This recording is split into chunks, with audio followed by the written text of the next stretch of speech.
I sold my first company for $46.2 million. I want to share with you the 7 key components that I used to go from almost filing for bankruptcy to being worth over $100 million.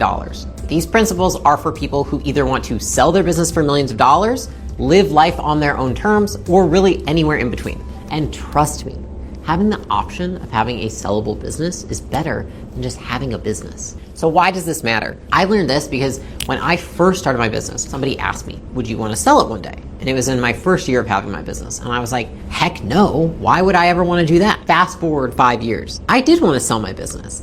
And it wasn't because I hated my business. It was because I wanted something different for my life. You don't need to sell your business, but you need to have the option. Sometimes the business that you have today is a stepping stone to get to the business that you want to have tomorrow. The first component is growth potential.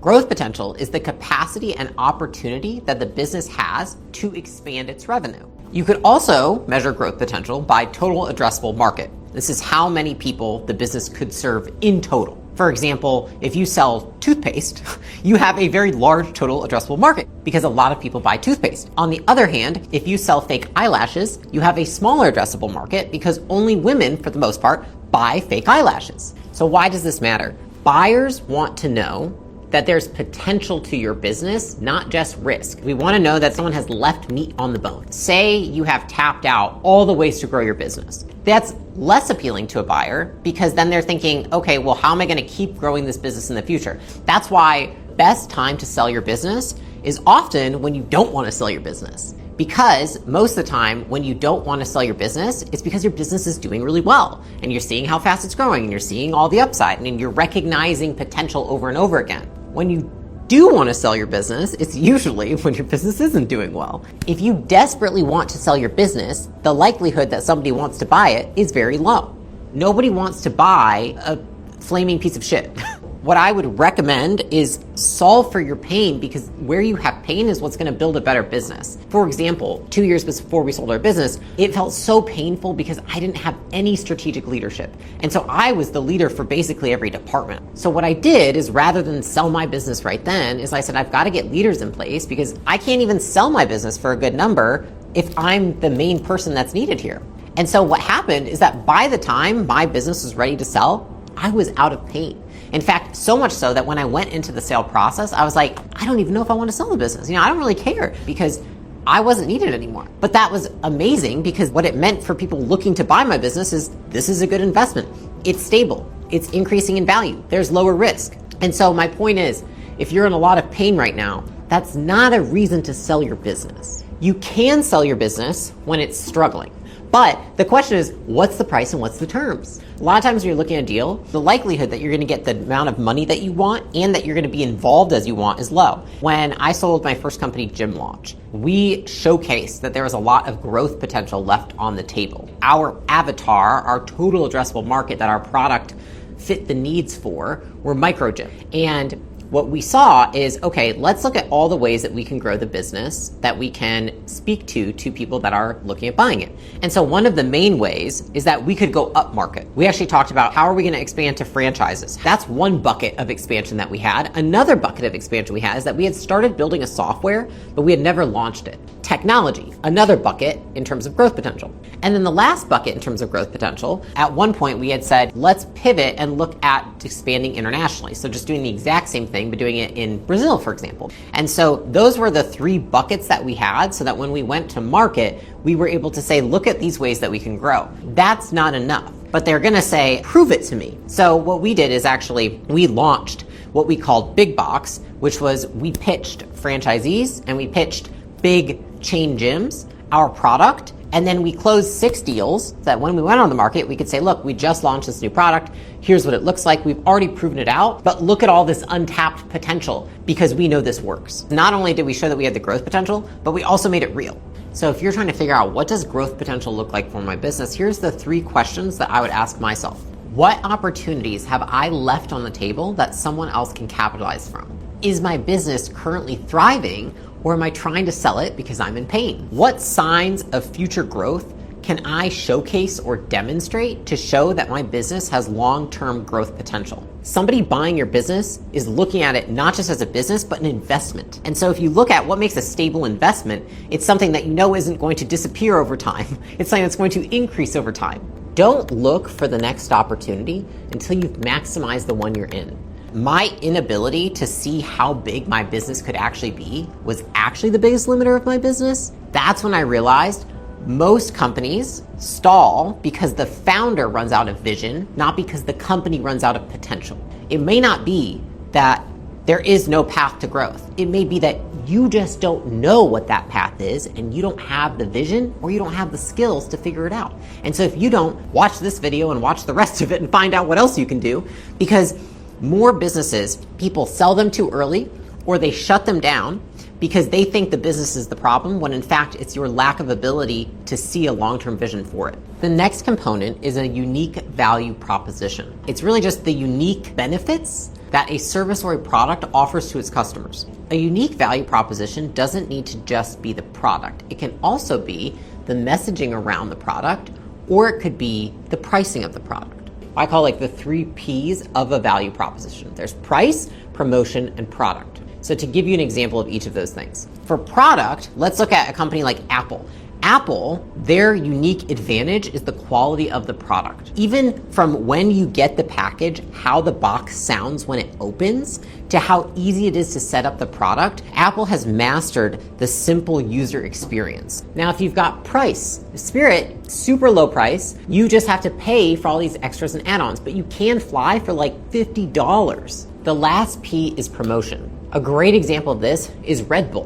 When they started marketing their energy drink, it was one of the most creative ways. So they really honed into like extreme sports. And that's the association they have made that's different from their competition. Whether it's the price, the promotion, or the product, you can figure out a way to differentiate your company. And if you want to sell your company one day, this is something that you want to be able to speak to, because the more unique your value proposition is, the more it mitigates risk for a buyer and creates more potential upside. So why does this matter? Because if somebody is going to buy your business, here's what they want to know. Who's to say that your competitor isn't going to take all your customers tomorrow? Who's to say that another company isn't going to start from scratch and they're not going to just take all of your customers from you? And if you have a unique way of building your product, a unique way of marketing your product, or a unique way of pricing your product, then those are all unique ways that you can protect yourself from the competition. I think about it like you're trying to build a moat around your company. And so it's like, how deep can you make that moat? The more that you can differentiate yourself from the competition, the deeper that moat becomes. So how did I do this with my first business gym launch? The reason that the company even started was that I'd been in the fitness industry for a decade. What became very obvious to myself and to my partner, Alex, was that there was no company that was able to do what we wanted to create, which was essentially, if you really wanted help figuring out how to operate your gym and scale your gym, then you either needed to become a franchise and get access to all of their materials, or you need to work with some sort of marketing agency. But in that case, they're only going to run ads for you. People that would sign up to be a franchisee of these very big, well-known franchises became more and more discontent over time, where on this side, people would pay these marketing agencies who didn't really know much about gyms to run ads for them. Nobody understands why the marketing worked. Nobody understood what was happening, and nobody had much communication with the agencies about like, what do I do once I get these people in the door? And so we said, wouldn't it be cool if there was a company that existed where you could figure out how to build the operating model for a gym, you could figure out how to get customers, and you knew how to do it all yourself. So you didn't have to become a franchisee, and you didn't have to pay an agency and just like blindly hope that they could figure it out for you. And so that's what we did with our product, democratize the information and make sure that all of the people, aka all the business owners, have as much information as possible. That is how we were able to differentiate ourselves in the marketplace. A lot of people think being different from your competition means being an innovator in the marketplace. I'm not saying you need to be an innovator. I'm saying you need to be different than your competition. There's a lot of studies done on this, and McKinsey did one that shows that to be different from your competition means that your company is only about 20% different. So it's not like you need to have a 100% different company. You just need 20% to be different. You need to understand what that 20% is. So again, what are those 3 Ps as the ways that you can differentiate your company? So if you're trying to figure out like, do I have a unique value proposition? Ask yourself this: what differentiates me from my competition? Some of you watching this do not have a unique value proposition. You might have your first business and you're just starting off and you just want to have a good business and you're not looking to sell it. Then you can still make money without having this. it just makes it harder to sell. The next component is diversification of revenue. This means to generate income from multiple sources. So when I say sources, this can mean like you have multiple products you sell. It also means that you have multiple kinds of customers you sell to, or just customers in general. So it's really looking at like, how do you get more revenue from different products and from different people? Nobody buying your business wants to feel like they're overly reliant on anything. If we look at best case, it's that you have a variety of products that you sell to a ton of people and you make a ton of money. So for example, if you are a marketing agency and one client alone is 35 or 40% of your total revenue, that is not diverse. And so that's a risk for somebody because they say, wow, the business could literally get cut by 40% tomorrow if this person left. On the other hand, you're a marketing agency, it's like, okay, well, what sources does the revenue come from? Let's say you offer Facebook ads, SEO, and content management. From all the revenue that you make, only the Facebook ads generate the most. So they generate 80% of the revenue, and then the other two generate the 20%. Someone's gonna say, well, why are those only generating 20%? I would love to see if this was more evenly dispersed. And so that example, you don't really have diversity of revenue. They want to know that if one thing disappears, your whole business does not dramatically decrease. That's why diversification is important to a buyer. When I look at purchasing a business, the perfect business has lots of clients, lots of revenue streams, lots of products, and lots of platforms that they can acquire clients and promote their products. I was trying to buy an agency. I finally found one that I really liked, and I was like, wow. And when we went into diligence, I had been told that there was 50-some clients. Well, that 50-some actually turned out to be 6. And I said, okay, this doesn't feel great. So I said, like, let me get the phone numbers for their clients. When I called up 6 of them, 2 of them told me that they were thinking about canceling. And I was like, yeah, fuck this, I'm out of it. Because what does that mean? If 6 people drive all the revenue and 2 of them disappear, then that means the business cuts by 33%. Me, as somebody who actually was looking at buying this business, said, hell no, I'm not touching that with a 10-foot pole, because there was no diversification at all. There's a really good quote by Tony Robbins that is this: if you have multiple streams of income, you have financial security. If you have one, you are one step away from a disaster. So if you're thinking about selling your business or you want to have a sellable business, ask yourself, where is your revenue coming from? Is it concentrated with customers? Is it concentrated with products? Either one of those things is a little tough for a buyer. Now, here's the last thing I want to say to caveat all of this. If you just started your business, there's no effing way that you're gonna have multiple products with a ton of customers. And so take all of this with a grain of salt, because me 12 years ago, when I first started my first business, I had none of any of this. So I give this to you as like, if you just started your business, now you at least know what to work towards. Contextualize this for yourself. If you're just starting, don't try and build a million products and get as many customers as possible. Just try and make money first. The next component is cash flow. What is this? This is just the money that goes in and out of your business. When you look at your business bank account every day, that is cash flow. So positive cash flow means there's more money coming in than there is going out. Negative cash flow means there's more money going out than there is coming in. We want positive cash flow when we're looking to sell our business. So why is cash flow important? Because cash flow, what it says to somebody that's looking to buy your business, is that they can buy your business and not need to put more money in. So when I did my first majority investment, for example, I wanted to make sure it was a very profitable business because I was putting in $4 million. So I'm gonna put $4 million into this business. I don't wanna put another dime into that business unless I know it can self-fund after that. I'm already taking all this money as an investor to buy a business. The last thing I want to do is then have to take more of my money and shove it in the business to keep the thing going. And so what you want is you want a business that has positive cash flow so that you can use the money in the business to grow the business. This is why this is important to people buying your business, and that having strong cash flow is so appealing. So a lot of people that buy businesses, say you're looking at somebody that has raised money, they have a fund and they want to buy your business to be part of this fund. They're going to come in with money that their investors have given them. And they're going to give you that money and they're going to take your business. And they're going to go to the bank. Essentially, it's like refinancing the business. So basically, they're going to then take all their money back out of the business that they just gave you. That is how private equity works. And that's how people buy businesses most of the time. Why is this so important then that you have strong cash flow? Because how are they going to pay the debt to the bank if they don't have money coming from the business? For example, one of the businesses that I sold, what happened is that the buyer bought the business from me. Then they took it to the bank. They said, can I refinance this business? They then, every month, using the cash flow from my business, have to pay the bank. That's why cash flow is so important to somebody looking to buy your business, at least anybody serious looking to buy your business, because they need to know that your business can service the debt that they're going to put on it, because they're just looking, how can I mitigate risk to be as low as possible? And you mitigate risk by the moment that I give you 20 million, I then go and say, how do I get that 20 million back from the bank? And that's the game. And so if you want somebody who knows how to play a big game and can actually throw out big numbers and pay good money for your business to buy your business, then you're going to have to understand this. And that is why having strong cash flow is so important for people. Weak cash flow usually comes from two things. One is mismanaged resources. So a lot of the times what happens is that somebody starts making money. The ability to make money is not the same as the ability to manage that money. So a lot of people can make cash flow, but they don't know how to manage expenses. And so one of the things that I've seen with a lot of businesses is that the reason that their cash flow is not as strong as it could be is because they're very focused on making money, but they're not focused on keeping that money and being diligent. And I'll tell you, one of the biggest mistakes I made when we were growing really fast in my first company, we went from 0 to $2.5 million a month in less than a year. Because of that, it felt like, oh, I can let people spend more money. Worst mentality switch could have ever had. Having the mentality that because we have more money, we should spend more money, very bad mentality to have.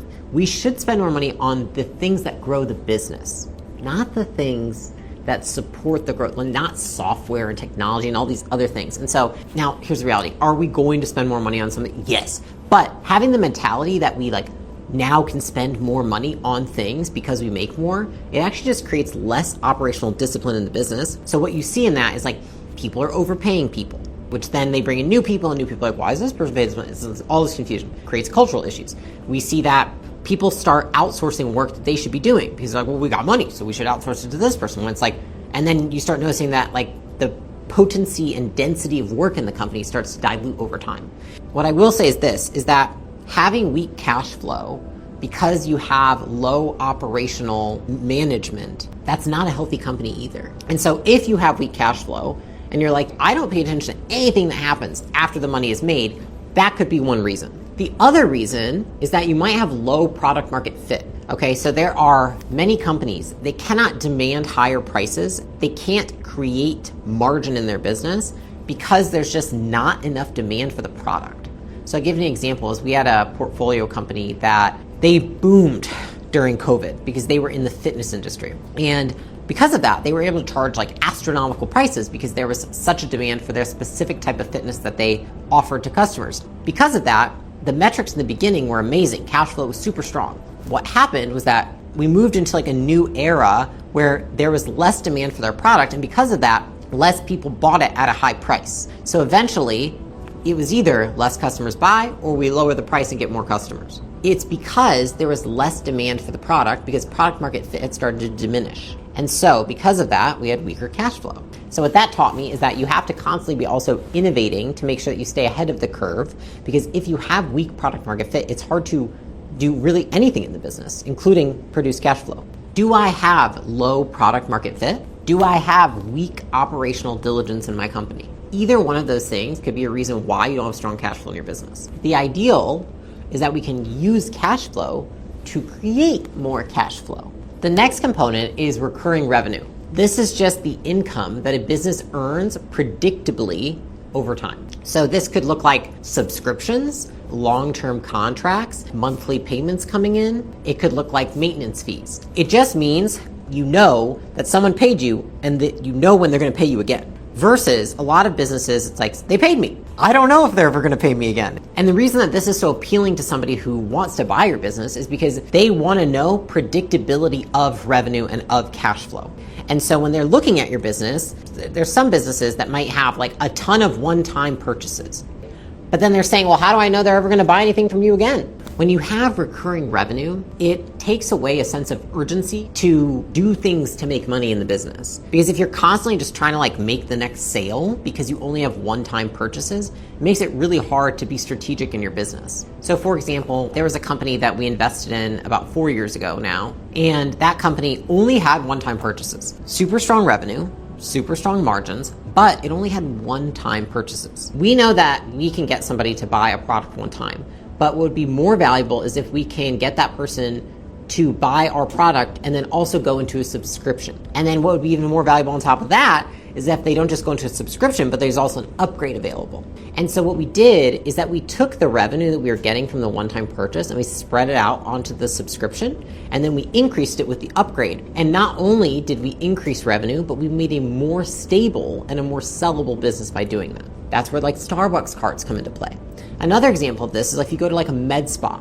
You go to a med spa and it's like, I'm gonna get Botox done. I'm gonna get hair removal done. And they're like, how do I know they're gonna buy again? They have memberships where essentially you can get discounts on all of their services if you pay $75 a month every month. If you're a business owner and you're thinking like, wow, I have a lot of one-time purchases, let's think about something like landscaping. So you go and you do big overhauls and you redo somebody's lawn. And then you're like, well, they're never gonna pay me again. That's where maintenance comes in. Maintenance fees are great as subscription fees. There's always a way that you can create subscription revenue in your business.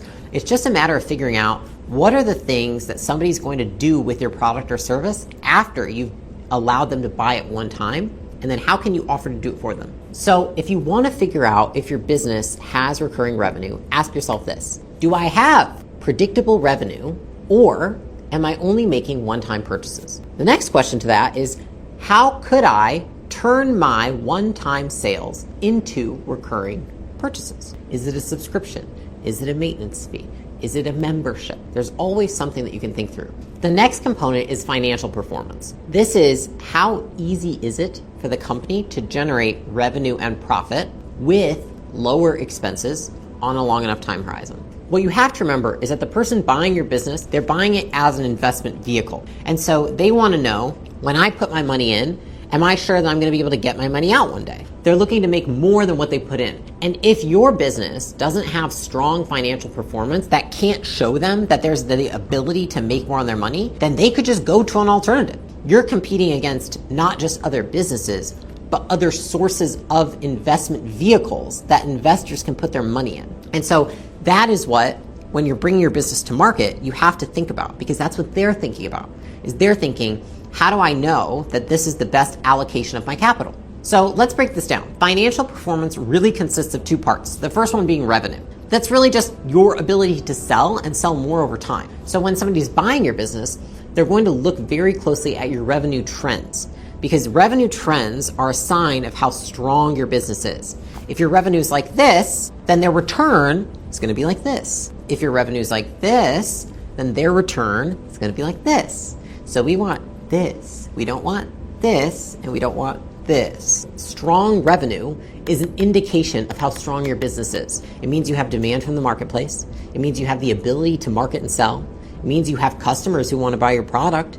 And it means that you have future runway to sell more products to more people. Usually, strong revenue is a byproduct of three things: strong brand, strong marketing, and strong sales. It takes effort, and it takes talent, and it takes skills to create strong revenue in a business. So that is why the more revenue a business has and the more stable that revenue, the better that is for an investor.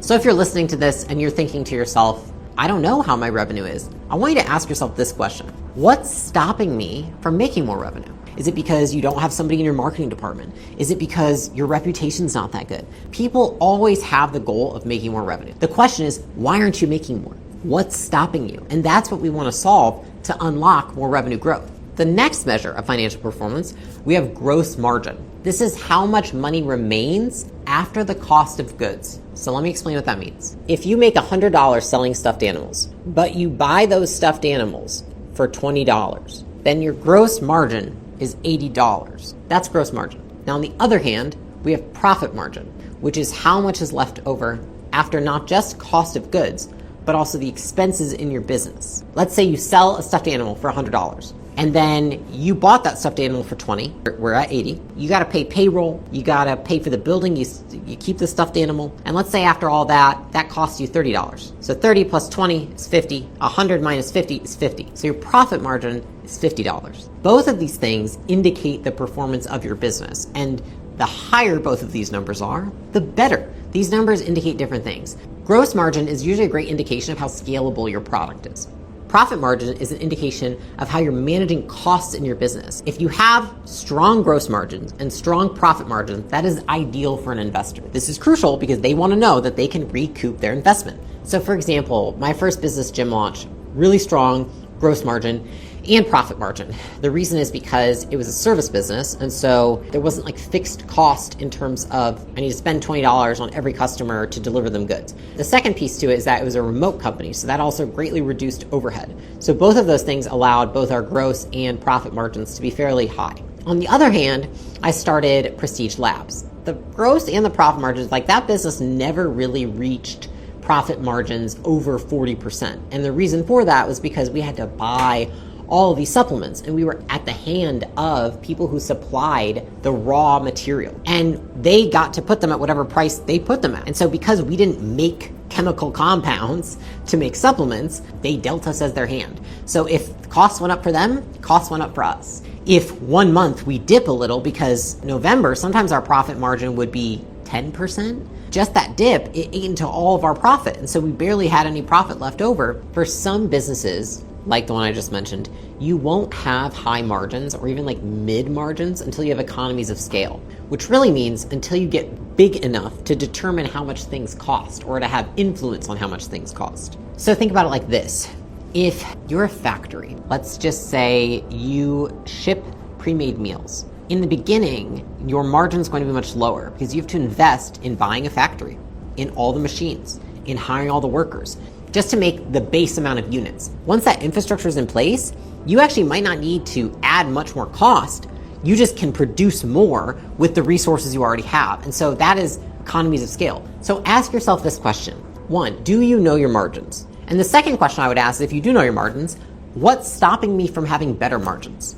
The last component is the strength of team. A strong team is one that will grow, not just maintain the business when the founders are not there. Creating a strong team is probably the most valuable thing that you can do to sell your business. It is also the one that takes the most time, is the hardest to do. But the reason it's so crucial if you want to sell your business is that when somebody buys your business, they would like to buy a business, not a person. They don't want to buy you, they want to buy the thing that you've made. And if you are integral to the thing you made functioning, then it makes it much less valuable. For me, growing my team to the point where I could sell my business for my first business, it took about 7 years. And once I knew that I wanted to bring the business to market, I intentionally was like, okay, I need a CEO and I need a COO, because those are 2 key roles that are needed in this business for it to function independently without myself or Alex involved. When we had our team meet potential buyers, they started asking us all these questions. And I actually realized I actually didn't even know the answer to most of the questions, because they were actually the ones doing it, and they knew more than we did at that point in time. Our inability to answer questions about our own business was actually a plus for